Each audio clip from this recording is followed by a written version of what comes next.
I Cool. will say this: we're into this a lot quicker than I've been with some of the other podcasts and videos that I've been on. So, congratulations on that regard for being ready to go.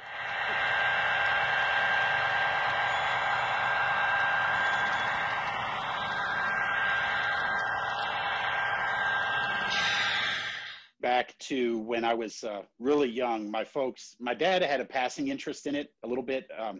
And so every now and then we would set up trains on the table and run them around on the kitchen table. And what's funny is I guess it was about 6 months ago, maybe not quite that long ago, my mother is going through cleaning, cleaning out pictures and updating the photo or the photo books. And she found a picture of me. I guess I was 3 or something. And it was a picture of me. And I remember this vividly. My folks would put the newspapers on the kitchen table, and then they would lay the track around as a loop. And there's a picture of me on one of the corners, and I'm very meticulously putting this train back on the track. So I think it was always embedded in me somehow to have always liked trains. And then later on in life, we, Dad would build a layout in the garage because I think he saw a little of that. But as would imagine a 4x8 layout by, somebody who has a passing interest tends to collect a lot of junk. It becomes the universal storage bin and you put everything on top of it. And so from there, we never really got to play with it all that often, but it was there. And when I got to be about the 14 to 15 range, I was old enough to have my own room. And so I built a small little 4x6 in the layout, or 4x6 layout in my room that I was able to at least run trains on. And this was after my mother would do a lot of crafts. And so we would go to Michael's or whatever to get stuff. And they had a little bit of train section. And then there was a hobby store next door to the grocery store. So there was 2 influences there that I could pick up stuff. And I remember bringing home the first Athearn Blue Box kit, and it was something that I could just put together really quickly. And it ran so much better than any of the Tyco stuff or lifelike stuff that my father bought at the toy store and stuff like that. So I was really impressed. And so they were like, well, there's a hobby store right next to the grocery store. You can always go there. And being about 14, 15, I was old enough, my folks would let me go by myself. And so while she was going grocery shopping, I would go in, talk to the train guys, and got to be friends with them. And I'm still friends with at least 2 of them today.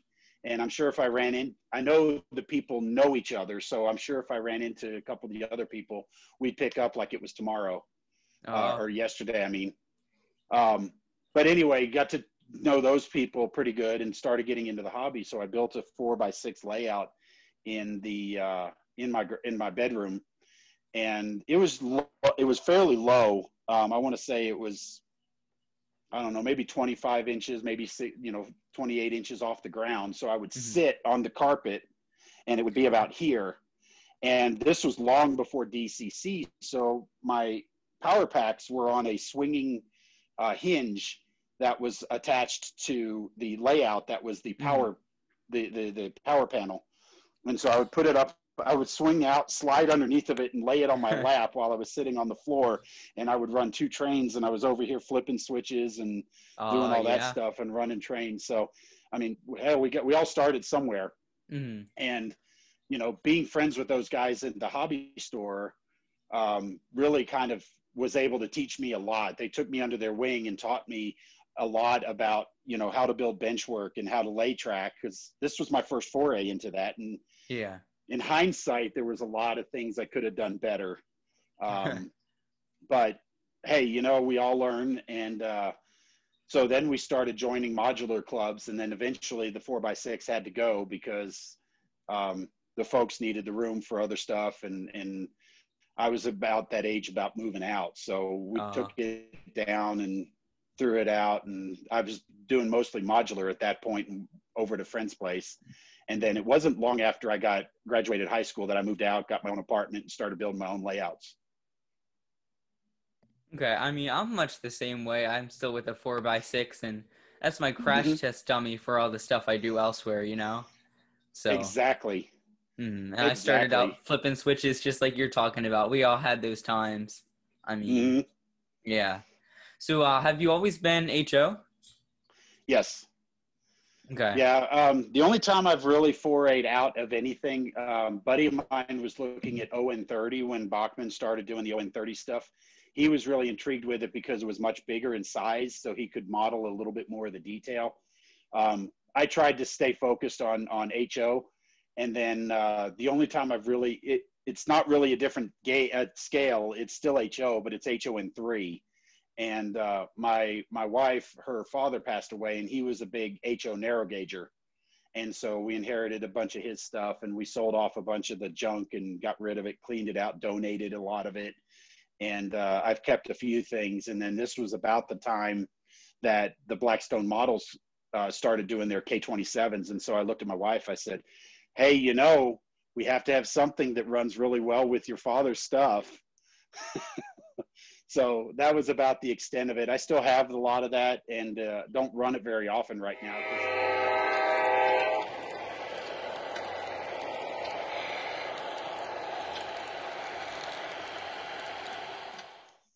I get that. So what do you model now? Because I mean, you have a nice layout behind you. Mm-hmm. So thank you. I've pretty much stayed fairly steady the whole time I've been modeling, because some of my early train watching days, if you will, was back home in Texas. This is where I originally grew up, in Arlington, between Dallas and Fort Worth. And the big mall that was in the area was right next to the General Motors assembly plant, which was on the east-west main line between Dallas, Fort Worth, and the Missouri Pacific, former Texas Pacific. So somewhere in the late 70s, early 80s, we would always go to the mall. And of course, the trains were right across the street. I could sit in the parking lot and watch trains go by. So I was always excited. And I remember the first model train that I brought home was a GP38-2 from Athern. It painted in Missouri Pacific.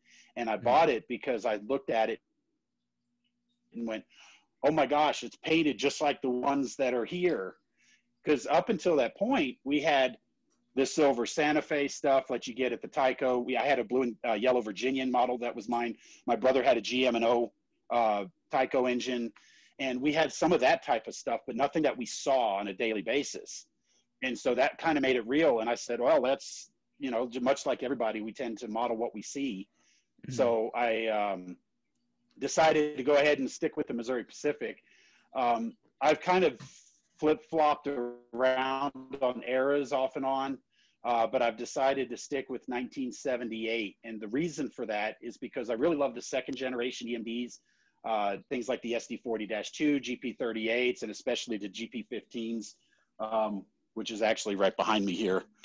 The Mopac was the biggest owner of the GP15s. We always lovingly called them the urban tunnel motors, but they had 190 of them. And so it's one of my favorite locomotives.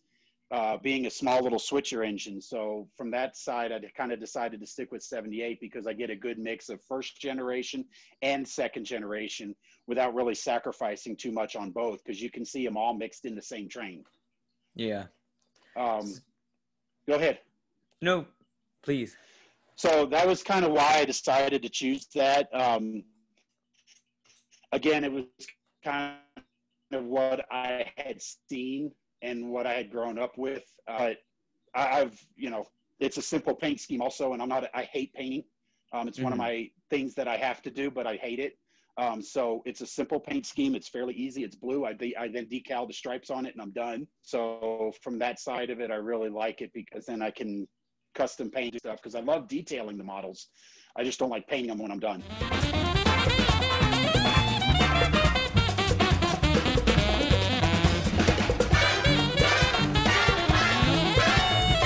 Have you been pushed a little bit into steam? Oh, I love steam. With living here and doing this for a living, I've learned so much about steam operation, how a steam locomotive works, things I never knew because I'd never been exposed to it. And, when I give clinics around the country, I ask people, do you know what a snifter valve is? Do you know what this is? Do you know what that is? And most of the people don't, because they're not exposed to it. And especially nowadays where model railroading, or I should say real railroading, has been diesels now for 60 years primarily. And so from that regard, not everybody got steam engines. And usually when a train, like for example, if one of the Union Pacific steam or the Norfolk and Western J or whatever comes through town, people are more excited to just see it rather than, take the time to learn all the appliances and whatever. And so, so from that perspective, I have a new appreciation of what steam locomotives are, how they work, and how to operate them. And so, like I said, every now and then I'll get that urge that, I just need to sell this all and model 1945 Missouri Pacific steam or pick something, find a different railroad or mid 40s Denver and Rio Grande narrow gauge. And then I look at all the boxes I have piled up on top of here of all the stuff I've collected over the years, over my 20+ years of model railroading. And I say to myself, I'm never going to get what I've got into it. And quite frankly, I have enough stuff that if I have the room to build a full layout, it would be fully stocked. Wow. So it wouldn't take me long to, build a garage size layout and then be running trains and off sessions. Mm-hmm. So I figure, well, by the time I try to put all this and sell it and then scrap all this and rebuild everything, this works. I'll stick with it. I still enjoy it. And I know if I were to switch, I'd long for the other. So, with kind of a few years back, I had one of my sound engineers. He's unfortunately taken another job now using his skills, but he was Rio Grande narrow gauge, and he was building the, the San Juan Central that Malcolm Furlow had built a few years back with the book in Model Railroad. He was building that essentially layout in his spare bedroom, but of course HON3. So I decided that was where I was going to go get my narrow gauge fix and run trains. And then, as I mentioned, my other friend who has the White Pass, we could all model narrow gauge there and then come over here for standard gauge. But unfortunately, he's actually moved back to Chicago. So his wife's job took him there, and he was able to do his job remotely, literally before the world ended. He moved back, I think it was October of last year. And he was based out of Chicago, and then the world ended. So it's like, well, his job was already set up for this, all the stuff that's going on in the world right now. So I miss having that to play, but I also do have some standard gauge steam engines that I've been able to detail and run. So every now and then you'll see those make an appearance on the layout. Cool. I mean, so you're talking about all your models and all the stuff you've collected. What are your favorite brands? Honestly, what I've decided years ago, and I was fortunate enough to do this early enough, was I decided to focus on quality versus quantity. And what I mean by that is I would rather pay, I know the prices are very high by comparison nowadays, but I'd rather pay $45 for a good high quality hopper car than, $20 for one with molded on grab irons and all this stuff. Cause you figure, well, I'm going for that high end. I want to really make sure the detail level's there. Like I was mentioning, detailing models is one of the things I enjoy. But I'd much rather have the quality of a model and get fewer of them than focus on just get as much as we can at the cheapest price. So when it comes to brands, really, a lot of manufacturers out there make really high quality stuff. Obviously, Athearn, I would say, is probably my first number one go-to brand with, of course, our Soundtraxx partnership with them. And I know the guys there very well. We're all modelers together. And when we all get together, say, for example, at a trade show or something, we're not always talking about, the new projects coming up or work. We usually start talking about other projects that we've been working on. I actually have a couple models here for one of the guys at Athearn that I actually need to get started on, adding decoders and doing the extra lights and things like that. But beyond that, I've got a mix of everything. I've got tangent cars. I've got, the Athearn Genesis stuff. I actually just picked up some Kato cars and things like that. So I really kind of spread it around. It really doesn't have one brand or the other. Exact Rail makes another high quality brand of products. And one of the things that I do, again, it goes along with being picky, is looking at the build dates. So when I buy, like, for example, a freight car, I'm just going to grab this one here because this is an Atlas car that I just picked up a few weeks ago. But I always look at the build dates that's on the model, and everything has to be separately applied grab irons. Once I have that, I figure things like the hoses, the coupler cut bars, things like that, those can be added fairly quickly. And of course, all the trucks will get resistor wheel sets, but that way I can be a little more picky when it comes to deciding what I want or what I'm getting. It's also limiting because there's a lot of, like, for example, covered hoppers out there that are build dates of 79 and 80, which is just after my cutoff date, because I wouldn't have that in 1978. Yeah. I agree with your point about quality over quantity too. I mean, I've always been like that. And it seems like the majority of people, the greater majority, are quantity over quality. And I mean, I can see, like, sometimes you just want to get a lot of box cars, for cheap, but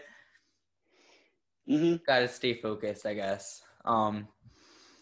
So along with brands, I know you're full-blooded Soundtraxx, but if you have you ever touched another sound decoder before?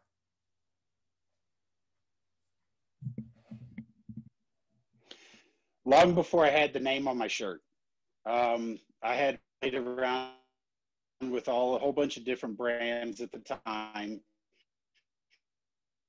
And one of the Soundtraxx, because of all the different brands, I mean, I've had NCE decoders, I've had Digitrax decoders, I've had TCS decoders, all of these in my models over the years. But ultimately, when it came to sound, there was nothing else. I mean, it was the best. It was by far and away above everything else. It was a step above. The operation ran better. And, kind of going back to those old power packs that we were talking about on my 4x6, one of the things that I really made it a point was that the MRC power packs had the braking button. And it was a momentary push braking button that would actually allow you to apply the brakes and slow the locomotive down so you could pulse the brake on and off. And that was something that was in the Tsunami, the original Tsunami. And so I standardized on that to become the go-to for all of my models. And when I would run my trains around and I would never have any problems, and everybody else would have all these problems, because this was in the early days of, like, Broadway trying out their Blue Line sound systems. You had QSI out there, and you had a few others that were, in the infancy. And there was one brand that's still, fairly prevalent today. I remember the first time I took that model home and started running a steam locomotive, and I could have swore a machine gun was going off. But there was me and another guy. We were the two guys that were doing a lot of the DCC stuff, and we were able to help get other members' trains running and help them figure out what they needed to do and get the decoders programmed. But I mean, I've had all the different ones, and ultimately Soundtraxx was my choice. And so what happened for me, and I'll kind of lead this into the professional George, was I had been working in the auto parts industry since high school. My first job out of high school, while I went to college, was working at a local auto parts store. And I would do kind of a full-time and then do part-time, full-time school, and it came to be a lot. And after 2.5 years or some of that, I was getting frustrated with my schooling. I didn't really have counselors, and this is why I highly encourage people to go away to school, is because there's nothing else in the world to focus on but your schooling. But I had all the other stuff focusing away. And so I didn't have the time to dedicate to go talk to my counselors or talk to my instructors like that. And so I was getting really frustrated and really lost when it came to college schooling. I went to school for computer science engineering. And, when I was in my high school, I did some of the computer programming, but now we're taking it to another level. And I was getting frustrating with the classes because it wasn't making sense, but at the same time, I understood what we were doing, but I didn't understand the application of what we were doing. So when I was at schooling, I was kind of getting frustrated, and so I kind of quit the schooling. Unfortunately, I've never gone back. So this is where, again, I'll make a big case for going away to college, because I was staying at home, I was keeping a job, and I was trying to go to school, and there was so many distractions. And it just, I recommend going away, isolating yourself, and getting your schooling done.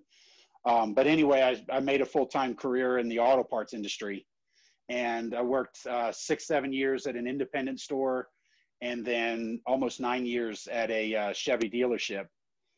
And when they laid me off, I was kind of frustrated at the time, going, oh my God, what do I do? And when that happened, I could have gone to work the next day. I had already had two other dealerships calling me and saying, hey, I heard you're not there anymore. Do you want a job? And I said, well, tell you what, let me tap the brakes a little bit, because I hate it every day of my life. This, model railroading was about the only enjoyment I was getting out of it. And so I said, you know what, I can do that. I can come back to that if I need a living.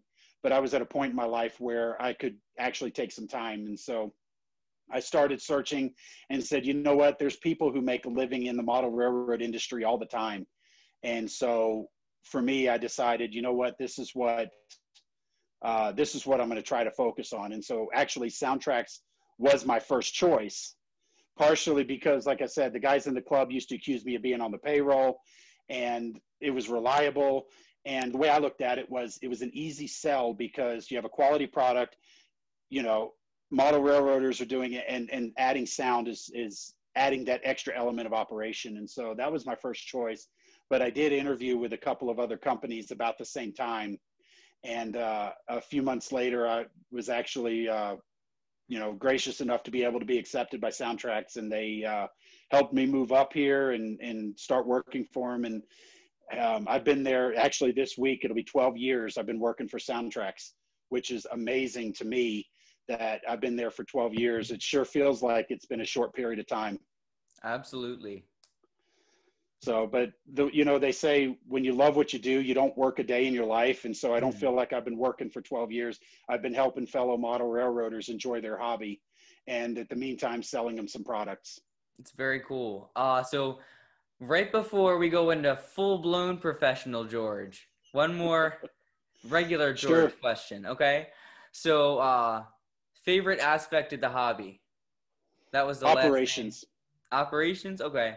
I think it's operations. And, this will kind of lead into professional George, because when you look at all the sounds that we have built into the decoders, it really gives you a lot more detailed operation features.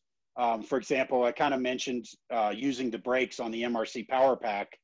There was a brake button on there. Well, now with the decoder and with DCC, we can actually use the functioning brakes on the decoders and actually run your trains like you're running the real thing. So using the brakes, using the throttle, and using your whistle signals. And so it brings that part of the aspect of the hobby of the operations to life. Scenery is something that I enjoy doing, but I don't like making the mess. And so it's a lot to clean up. That's part of why I don't like painting, is because it leaves a mess. And then, if you get a coat that's not even, well, now you got to go strip it back down and start over. And it's kind of the same thing with scenery a little bit. I'm obviously, what's the word adequate at making scenery and doing things to make it look good. Because I think that's a really big aspect of it, because we want to create a real scene that we're operating in. We want to operate our trains like they're running the real thing. And going back to, my brain's going blank right this second. Frank Ellison, years and years ago in the 70s, I remember there was an article he wrote that really stuck with me over the years. And it was, we're creating a story. And so the layout is our scene. The locomotives are our star cast. That's the number one that everybody gets excited about. the cars are the supporting cast. And so we're just telling a story, and we're creating that stage production is what we're doing. And the modeled portion of the layout is the scene. And, you know, you have actors coming and going off to the sides, and that's what staging looks like. And I've always kept that in heart. And so you have to have a realistic, believable scene to be able to really immerse yourself into that operations. You know, so I will admit I'm fairly new at operations, and I say fairly new, meaning I know to make car cards and stuff like that. I have no idea how to do the waybills. Never done them yet. So on this layout right now, we're kind of operating a little bit as a, for lack of a better term, a little bit of Mother May I and a little bit of well, that boxcar will look good right there in front of that building, so we move it and put it there. But Mother May I is also, it's a 20-foot long shelf switching layout, so there's not really any need for a dispatcher or anything like that. But I will say that one thing that you know, the operations have, and then again, this kind of ties into living in this area, is I see the people of railroading. And what I mean by that is when you go and you ride the Durango and Silverton Railroad, you see the people throwing the turnouts, or they're throwing the switches. You see the people giving the hand signals and doing the, you know, the operations part of it. And I think that becomes very important because we have a opportunity here to really recreate the real railroad's operations. And, you know, we've been doing DC power packs where I have friends that will set their throttle to say speed step 15 or speed step 20, and the only switching he does is with the direction switch. It's like, are we really? But they get so focused on moving this car from here to here that they forget the rules of railroading and like physics and you know, who's going to throw that turnout. So like, say for example, I've got a passing siding here. Who's throwing the turnout on the other end? Superman? Who got down there to throw that turnout before I got there? And so what it does is it gives us the opportunity to slow down our operations, because now I have to be conscious of where my people are. And so, pardon me for a second, I'm going to grab one of these guys off to the side here. And I know it won't necessarily show all that well, but like, for example, what I've done is I've taken these figures and let's see where it is. And I've got a straight pin stabbed into the foot. And so with foam scenery, I just stab them in where I need the figures to be. So like, say for example, he just sits right there now. And I've done the same thing with flagmen protecting the rear of the train. So this is just a figure that I painted up with the other end of the straight pin actually, and then a piece of tissue cloth painted red. And so now I can have my flagman in there to protect the rear of the train. And so when you're focused on the people part of it, now you have to be a little bit more cautious of what you're doing. You can't just blindly run through switches, because I was at an operating session, this was a few years ago, and I was having a blast because I'm pretending people. I didn't have actual people there. This was a guest. I was a guest at this layout, but I had, but I was pretending the people were there. So I was stopping before every turn, throwing the turnout, and then the guy would have to climb back on the locomotive, or we would have to run the locomotive through the switch, throw it back, get back on the locomotive and run. Well, this layout operator or this layout owner had a lot of momentum built into his locomotives to take advantage of the braking. Well, I really felt bad to a certain extent. I was having a great time. It was one of the best layouts I've ever operated on. And, but this poor guy behind me on the aisle, he was running a yard, and he was used to the, for lack of a better term, slot car operations, where you cut the throttle and the locomotive stops instantly. And what happens was he wasn't turning his throttle down until he was past the turnout. So he would run another 2 to 3 feet past the turnout until his locomotive stopped. Well, then he was doing the biggest no-no when it comes to guest operating, was then reaching out and grabbing the locomotive and dragging it back over to where he needed it to be. And I'm watching this, and he's cussing up a storm. And now, of course, he's getting frustrated, and so he's not getting his cars moved. Well, he had 2 trains waiting on him to finish moving and freeing up an inbound track so he could get this. And he was just getting overwhelmed and over frustrated. And it's like, if we all take advantage of slowing things down, we get to enjoy running the train longer, and it takes a little bit more, to do it. And it becomes a little bit more like a real railroading game, because not only do you have to put the cars where they're supposed to go, but now there's also the added benefit of what are the rules of the railroad? Who's controlling the turnouts? And so, the opportunity to run through, say, a closed turnout and cause a short on the layout becomes non-existent, because you have to stop before every turnout to guarantee that it's thrown for you. I think we all know somebody like that. One of them in every group. Yeah. And there, the hobby's great. I mean, the thing I love about this hobby is it's all encompassing. You have all different talents. You have all different backgrounds. Everybody gets together, and we don't sit there and say, oh, well, oh, you're a lawyer, I'm not going to hang out with you. Or, oh, you're a telephone pole lineman, I'm not going to talk to you, I'm better than that. We all get together. We all hang out. We all have a good time. And the hobby has such broad shoulders that everybody can enjoy some aspect of it. Absolutely. I mean, that's the cool thing about it. It really is.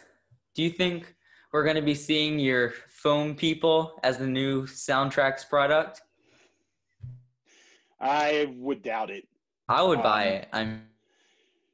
The one thing I would like to do is to find some way to do that with either a FUC or some sort of lantern for night operations. Mm-hmm. But the problem is, of course, you have to have track power, and I'm not sure batteries are going to get that small yet to be able to flip a switch and turn on a held lantern. Because, I mean, the advantage to these guys is I can move them wherever I need.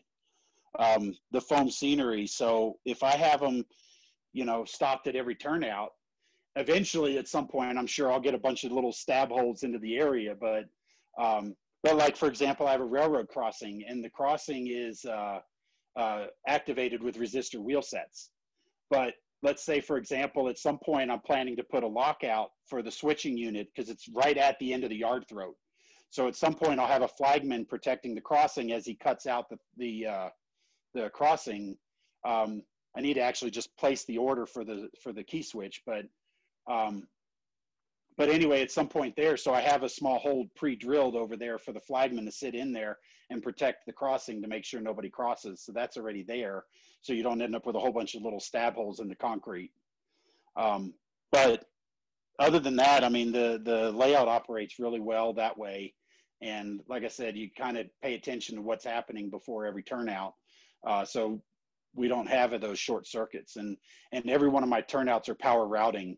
I've got the Caboose Industries power routing ground throws. So the frog and the points are both powered off of that ground throw. So that way there's also power everywhere. So I don't have to worry about locomotives hesitating on a dead frog. Minimum turnout is a number 6, but most of these on the main lines are number 8s. And fitting that into 20 foot took a little bit, but my train length is a locomotive, 6 cars, and a caboose.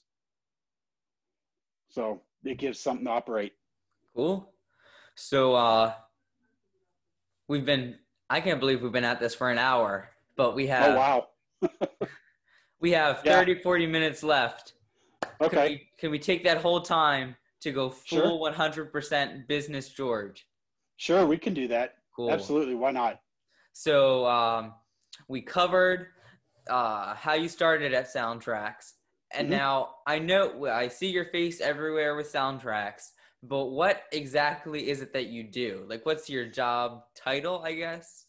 Right. So I started with the company as the salesperson. My job was to call retail stores and basically sell them product, keep them apprised of new announcements, new information, make sure they're ordering regularly, being in contact with those guys on a regular basis. And that's kind of how I started. And we've had a sales manager, we've had marketing people coming in, and they handle those aspects of it. My primary focus was just on the sales part of it. Over the years, of course, being part of engineering projects, helping design, well, not really design, but helping feed into the design of the decoders, features, things like that. When we were building the Tsunami 2, for example, we had a group of about 3 or 4 of us that were not engineers that were instrumental in getting the features. the two of the guys were the former railroaders who had worked on the railroad, and they knew how the real railroads operate. And they would say, oh, this would be a really cool feature to be able to do this, this, and this. And then me, never having run a locomotive in my life, is able to say, tap the brakes a little bit. Model railroaders don't necessarily know this and aren't going to be able to comprehend what we're doing. And so we had to find that fine balance.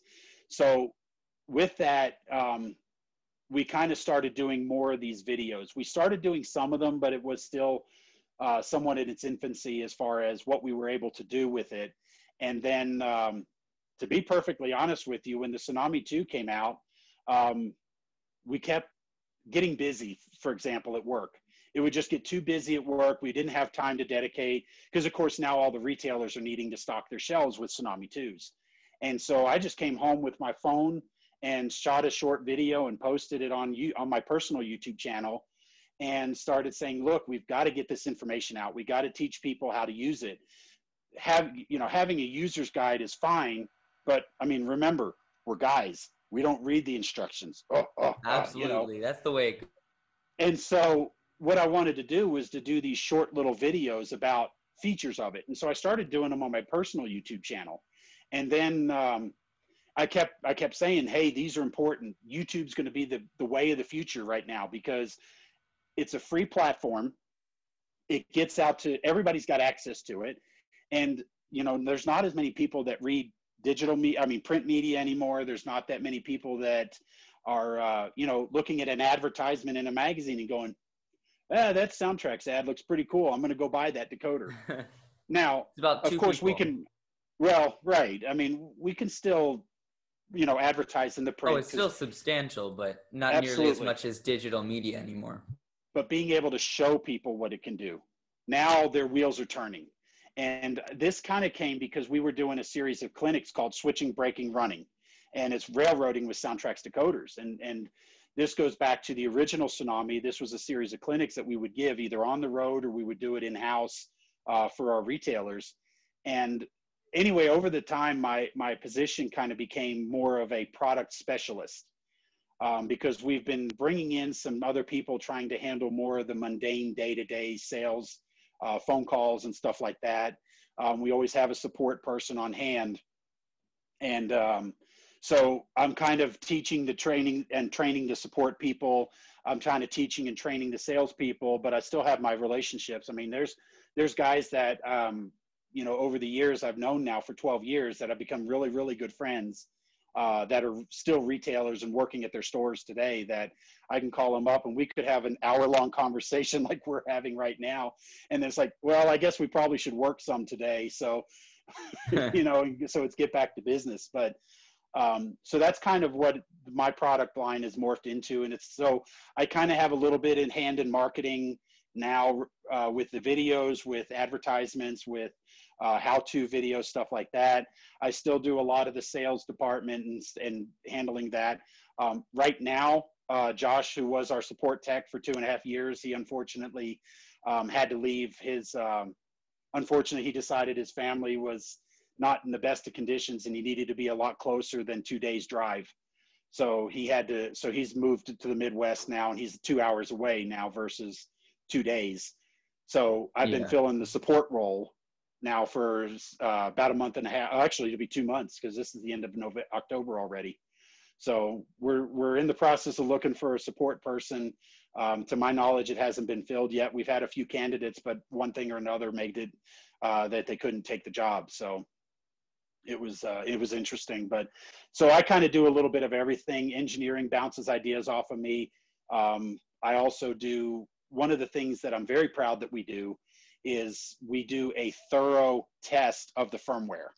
And what that means is like when the Tsunami 2 came out, the engineers come over with a couple of decoders and they give me a manual that's about 1.5 inches to 2 inches thick. And they go, here you go. And so I have to lock myself into the office for about 2 days, 2.5 days, depending with the DCC system. And somebody else is doing the same thing, but with a different brand DCC system. And then we just sit there and go page by page, CV by CV, value by value. And what we're doing is we're ensuring that the firmware is coded exactly what it's supposed to do. The features do what they're supposed to do. They don't break something else if you set a CV wrong.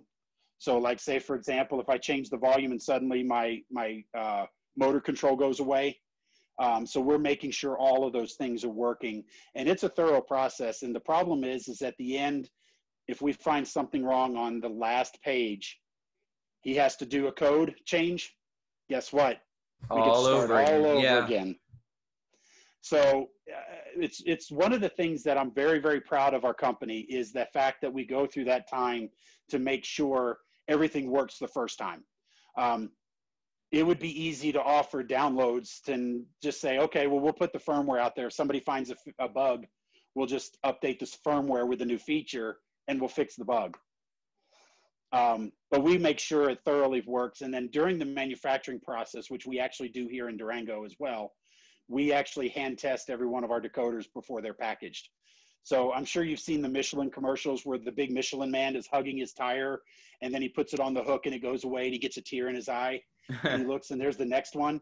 I mean, it's kind of a joke, but at the same time, I mean, that's the kind of quality that we put into our product. And we do test everything during the manufacturing process. And there's multiple test stations to make sure that everything works the first time. So when you get a brand new decoder, you know it's working when we packaged it. And so we do have a warranty. So if you do have an issue, or let's say, for example, you accidentally cross the two wires and let the magic smoke out of the decoder, we will handle that within 90 days of the date of purchase. But, you know, we don't advertise it that way, but we want to make sure you're enjoying your hobby. So we try to do everything we can to make sure that happens. That's very cool. And I have to say, so as for the durability of Soundtraxx decoders, I got this locomotive at a train show, and I didn't know it was shorted out, but it was. And I went over to a hobby stand, and I got a little Digitrax decoder, and I popped it on there. We put the track power on. It turned orange. Oh, wow. Yeah. So obviously that was fried. Then we went over and we got a little Soundtraxx decoder, and it didn't turn orange. So if there's one thing you get out of that story, they won't catch on fire. So, I mean, that's a good thing. That's a good thing. So while we're talking about product development, let's say somebody came into your office and they're being like, oh, we want to do this. How does a product go from the idea phase to production, I guess? Well, I have a list of a few things I'd like to see upgraded on the Tsunami 2. Most of them are things I've experienced in my operations. I've only in the 4.5 years now that we've been shipping Tsunami 2, I've only really had 2 customers come up to me with something I couldn't do with the Tsunami 2. Most of the time they come up and they want to be able to do this or do that. So the good news is most of those features are already forethought out. Now, having said that, if I was to say, okay, we need to do a firmware update, what do we got to do? Well, first off, we have a meeting. We discuss the viability of each of the features, what the time frame is going to be. So like say, for example, if we were to make a design change, our engineer is going to look at it and say, okay, well, this is what the software code kind of looks like. This is about how I think it would take, we'll say 10 hours of programming or 40 hours of programming. I don't know, depending on what the change is. And then that's where we say, okay, what's the risk? Well, the risk is if I change the software, now I have to change the software on all the decoders.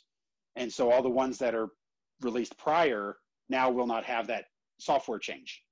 And so we have to look at that. Okay, is this going to be a big enough deal that it's going to change the scope or in the entire sales market of Tsunami 2 or whatever the case is? And so we have that discussion. And then one of the things we have to do is then discuss what that looks like and what the adjustments would be. Like say, for example, I don't know, I'm just going to make up something. Let's say I want to put a, I don't know, some sort of wheel squeal in the locomotive. Okay, what does that look like? You know, how frequently? What are the adjustments? And so for like a wheel squeal, you'd have frequency and how many different sound files do we need to make that wheel squeal sound realistic? Yeah. In our sound card decoder, we have that. And there's, I think there's like 8 or 10 different wheel squeal sounds that it will play. And then you can adjust the probability of how frequently you hear it. And then of course, as you go faster, you'll hear it more frequently. And so there's a lot of that engineering of what this looks like. And then it's like, okay, go back and code it. Then he goes in, works up the code. He has mock-up circuit boards, so he's able to test all that stuff and make sure everything works. And then when he's done, he comes out with a product and says, okay, let's have a meeting and see if this is doing what we want it to do. We'll discuss that. We'll decide, okay, yes, it's doing that, or no, it's not, or hey, this, maybe we were off base. We need to change this feature. So once we all agree on all that, then he goes back, finishes up the coding. Then that's where the code verification process comes into play. And we have to go through and test everything, make sure it works, make sure he didn't break something else. Like, for example, if he added wheel squeal, did he lose the clickety clack? You know, stuff like that. And so it's kind of balancing.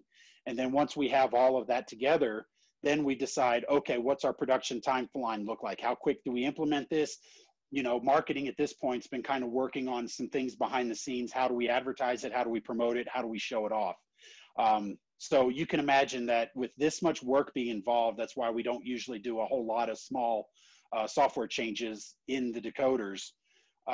We try to make sure we think far enough ahead about everything before we build the decoder, so that anything somebody would come up and ask for, we can say that, yes, we can do that with our decoders.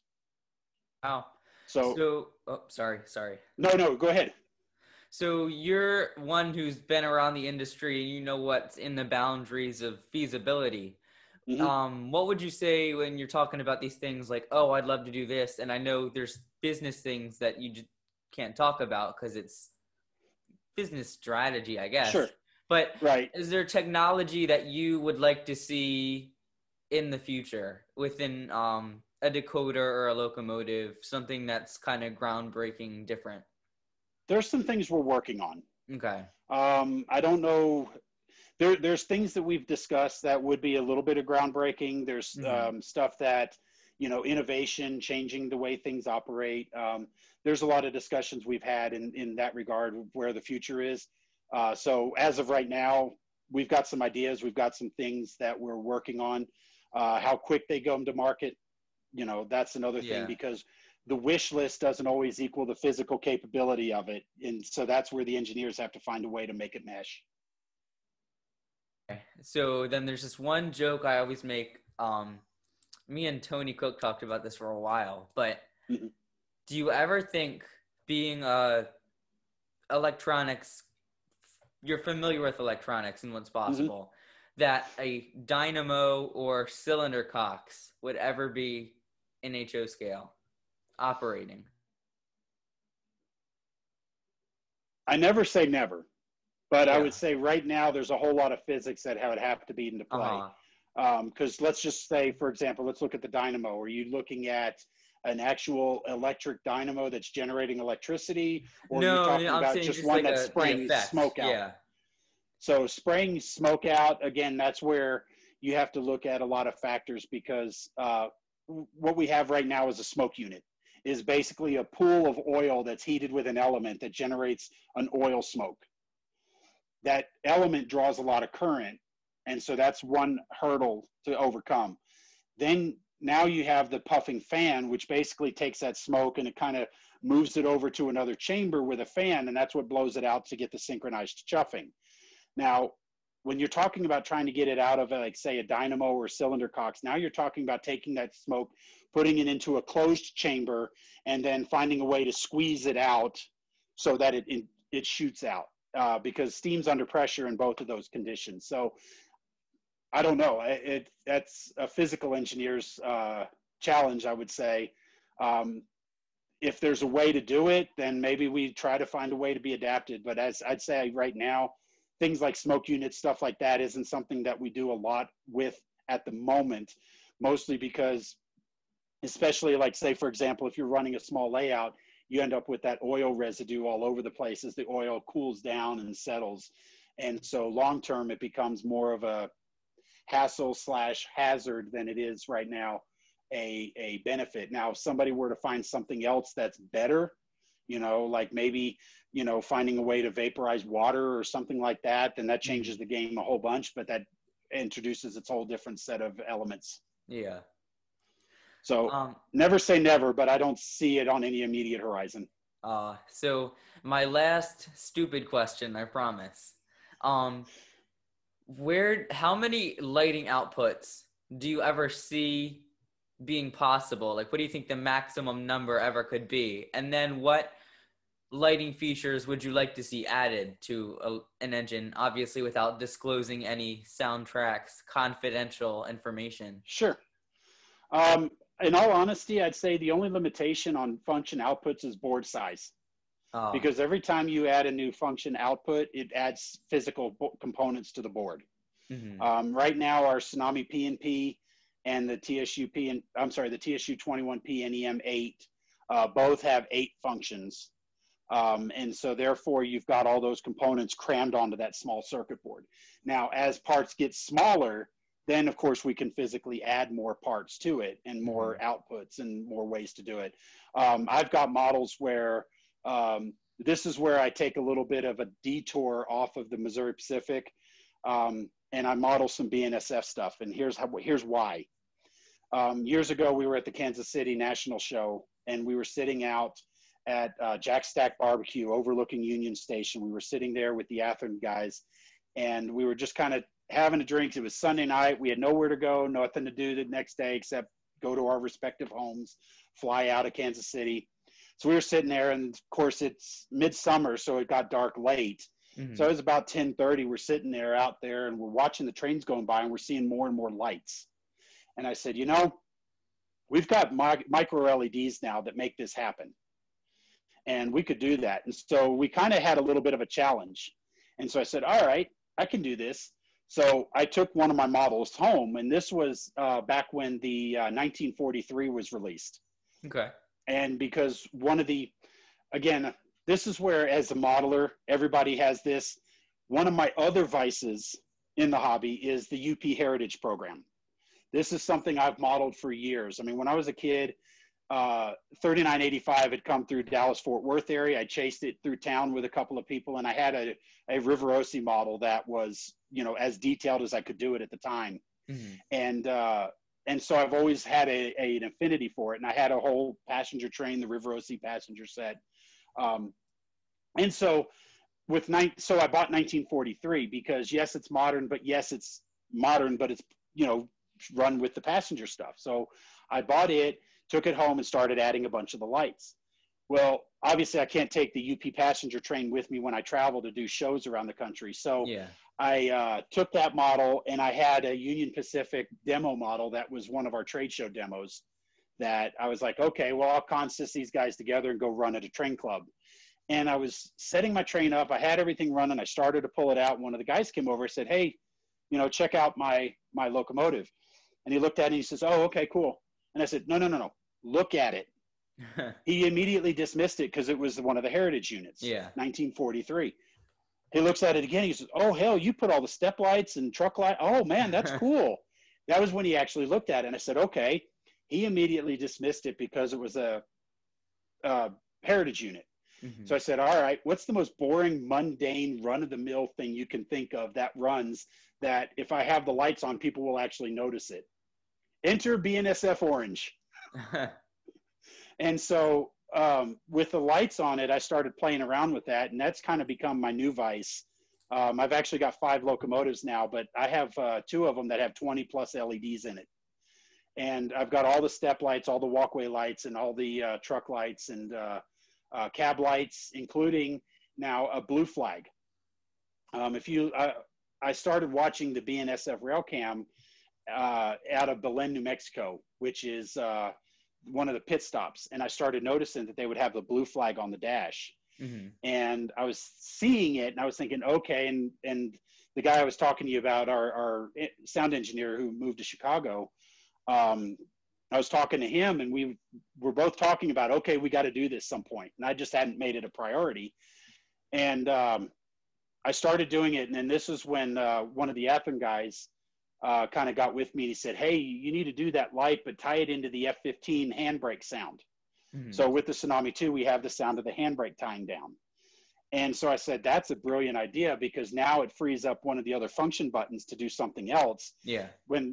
If the handbrake's tied down, the flashing light's only going to be on the lead unit anyway. So I did all that. So I always see different lights. I always see to add new lights, new features, things like that.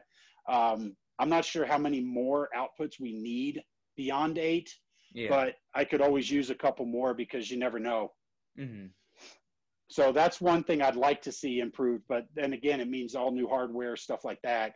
And we did just upgrade from 6 to 8, but the firmware right now would basically separate those extra light functions. And so it's not on any immediate horizon because most people are doing headlight and backup light and maybe ditch lights. So it's not on any immediate horizon, but it's something that we do definitely have in mind.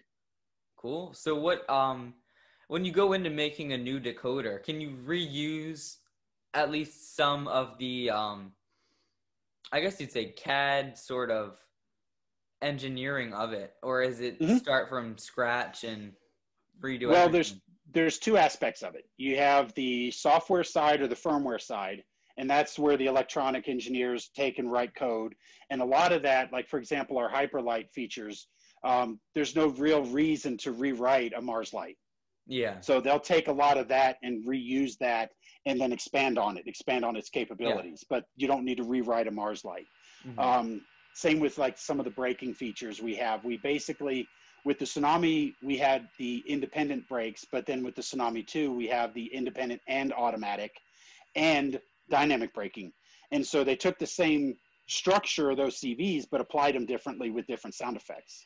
So that software kind of can be reused.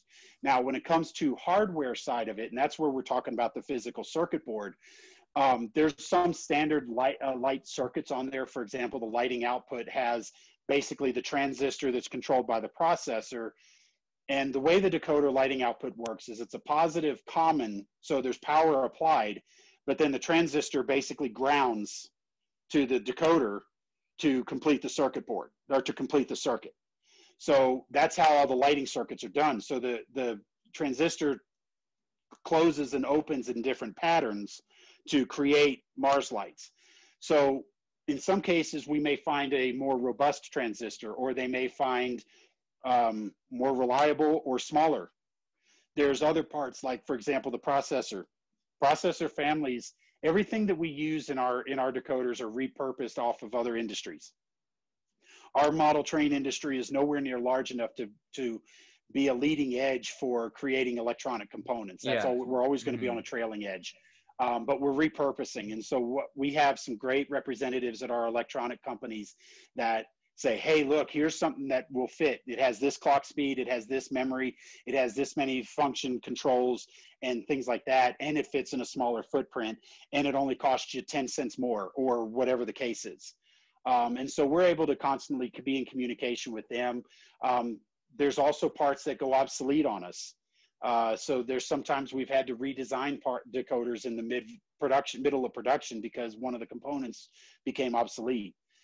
So that happens all the time. So when we look at a new product, we say, okay, what are the goals that we want for this product? Obviously smaller, more efficient, less power, because we want to be less susceptible to power interruptions when we're running down the track. The original Tsunami, the processor was so power hungry, it spurred an entire line of products called the Current Keeper, stay alive modules to help minimize those interruptions. Yeah. So one of the goals of the Tsunami 2 was to reduce those interruptions. And so we found a processor family that was able to do all the original Tsunami could do and more, probably 2 to 3 times what it could do, and be a lot less power consumption. So when the onboard storage would be interrupted, it didn't drain it so fast that your train would stop. And so those were all goals accomplished. And so now things like the Current Keeper aren't quite as necessary, but a lot of people have installed them now as safety or an insurance policy to help come over. Like, say, for example, let's go back to a club environment where you have so many different people doing different wiring that who knows how good the wiring is or isn't. Yeah. So, it's still there, but so we have that list of goals. We go out and we talk with our electronic parts suppliers, and we try to find as much domestic as we can because, of course, we're manufactured here. And so we try to keep as much of it here state-based as we can. The actual circuit board, the 4-layer circuit boards are actually built in Utah for us. And then they come here and then we populate them with the components. But once we get all that, and then they come in and they try it out, they try mock circuits and make sure everything's going to do what it needs to do. And then at the same time, so we have the hardware engineer and the software engineer both working on different aspects, and they come together to make sure everything works and is meshed together. So it's not a 5-minute project as much as we would all love it to be, but it's very comprehensive, and we do take our time to make sure that we get it right the first time. Great. And I think it's great that you guys managed to make everything in the US, because for obvious reasons, everything would be so much more expensive model-wise if it were made in the US. But you guys keep your prices down, and 99.9% offer in the US. So I think that's very impressive. Yeah, we try to keep as much of it here as we can. That's one of the things I'm very proud of wearing the purple, is because we are here, we're based here, and I can go downstairs and we can respond quickly. So like, say, for example, if somebody announces a new Alco model and suddenly we're out of Alco P&Ps, well, we can change our production floor and the scheduling and have them back on the shelf within a week or two, rather than having to wait months for it to be shipped from overseas. Absolutely. So then what you're talking about, I guess that's the last thing I wanted to cover, your relationship with manufacturers and companies, because there's Athearn, there's Bachmann, obviously Train World now with Ken Jr. and Ken Sr. reaching out and being very public with all these events they've held during COVID. And obviously there's a lot more, but these are just the couple that are easy for me to bring up right now. Sure. What's your take on all that? Because obviously it's not just a single answer, it's pretty wide. But yeah, the hardest thing about working with the manufacturers is they're different styles, different personalities that you have to deal with, and different business plans. I mean, we're committed to building the best product we can. We want to make sure we offer everything. Our company owners have history in model railroading. I mean, our chief engineer and the president of the company, he started in model railroading. And when the old PFM sound systems were out there, he was like, I can make a better one of those. And that's kind of what started the Soundtraxx side of it. And so we have that interest in model railroading. And that's one of the reasons why I'm very proud to partner with the guys at Athearn, especially because a lot of those guys are operators. They're modelers themselves. They're active. They really love what they do. And they're very passionate about making sure to put the best quality product into their decoder or into their models. And that includes Soundtraxx products. When it comes to some of the other companies, there's other factors involved. And, I don't want to go start naming names or things like this, but there's other factors that play into it. I will say that, when we were doing the original Tsunami, we had, I'd say 90% of the market when it came to OEM suppliers, but other companies have come in and offered the made in China, and that kind of swayed some of them. In some cases, it was even the same building their models were being built in. And so, there's other factors that always go into it. So when it comes to our OEM partners, we want to make sure we're giving them everything that they want. And so there's some cases in the past that we've engineered some, how shall I say it, things that we wouldn't necessarily have recommended, but they insisted on. And so there's but it's all about giving the customer what they want. Yeah. And that's what I feel like a lot of people forget when they're talking about, oh, well, Soundtraxx did this in this model. And it's like, well, it's not their decision to make. Just because Correct. Somebody wants, let's say, a firebox flicker or this light or another thing, it doesn't really suit maybe, say, the quality or the vibe. That's probably not the word, but of the product that they're trying to produce. Yeah, I understand. I mean, like, for example, one of the products we built in the past was simply because the company wanted to reduce their part numbers. And so they had a separate add-on sound module, which basically took the original Tsunami and took it into 2 pieces. And so the idea was that instead of stocking 6 sound and 6 non-sound versions of the same model, they could now carry 6 models and a sound module. And so that particular design wasn't something that we were over enthusiastically, oh man, can't wait to build that. But at the same time, that's what the customer was asking for, and they wanted to do it. And we wanted to still obviously supply it because we do run a business. And so, there's things like that are done. But like I said, when it comes to the Athearn folks, I mean, those guys, they're modelers. I mean, a lot of those guys run trains on the weekends. So they spend all week running, looking at trains and designing trains or working on the advertisements for trains. And then the end of the day, they go home and they start working on their own models, or they go to the club and they run their trains. And so it's really exciting that those guys are that way. Obviously, I'm that way to a certain extent. I try. The sad part is right now with hockey and everything, I don't get to operate as much as I'd like to, but I've actually been working on it more during the whole lockdowns and all the stuff, all the work at home more than operating. I don't think I've run a train, an op session in probably 8 months, but getting other projects done. And that's why I said those guys are great when it comes to that. And there's other companies that we've dealt with that have those people in that they've just had other factors that have made their decision as far as what sound system they supply. So the best thing I can offer to you and to your viewers is, if you guys like Soundtraxx and you want Soundtraxx stuff, make your voice heard, because voice of customer is the biggest factor to these guys, because obviously they want to sell more product. And so being able to supply it with an American-made product definitely helps. Absolutely. And with the Bachmann models, even their starter beginner stuff, before Economy was a thing, with the value sound, I guess they call it, even that, it sounds great. Even with something so budget friendly, quote, quote, like it's still, it's very cool what you can do. And I'd love to see you work with Rapido trains in Canada. And I'd love to see you work with Broadway Limited. I feel like I mean, what they're doing is great, but I feel like if they could use maybe a more standard practice at their electronics, it would be a lot more user friendly. Well, I always liked the Rapido train stuff. They make great models. Yeah. I've got some of them myself, some of their stuff, but of course I always have to convert it. Yeah. The Broadway Limited, I'll say that the biggest hurdle you're going to have there is they're manufacturing their own sound system overseas. Yeah. So to get them to part with that, to spend that money on somebody else rather their own, I don't see that happening. But again, voice of customer is going to be the biggest thing. Because I agree with you, they make great models. As a matter of fact, just happen to have this here. This is a Broadway Mikado that I just did an installation video on our YouTube channel, showing you step by step how to convert from their system to use a Tsunami 2. And I've got some other videos that I'm working on shooting for getting that, to kind of really show what the steam locomotive does. Because again, it goes back to kind of what we talked about. Not everybody's exposed to steam on a regular basis. And so they don't appreciate all the sounds they're hearing until they know what they are. Absolutely. So, that's pretty much all I have. I appreciate your time, and I'm sorry about all of the technological troubles.